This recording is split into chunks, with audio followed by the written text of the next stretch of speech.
નમસ્તે કિસાન મિત્રો, ખેડૂત મિત્રો. આ મગફળીને 50 દિવસ પૂરા થઈ ગયા છે. આમાં થોડીક પહેલાંના 10 દિવસ પહેલાં પીળાશ હતી, ગ્રીનહરી બરાબર નથી.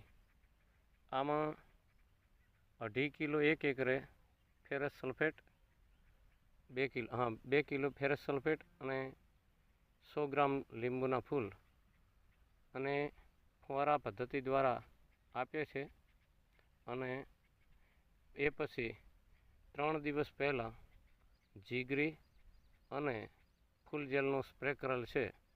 તો હાલમાં બહુ સારી ગ્રીનહરી જોવા મળી રહી છે. બહુ સરસ ગ્રીનહરી છે. અને આપણે ફૂલ જેલનો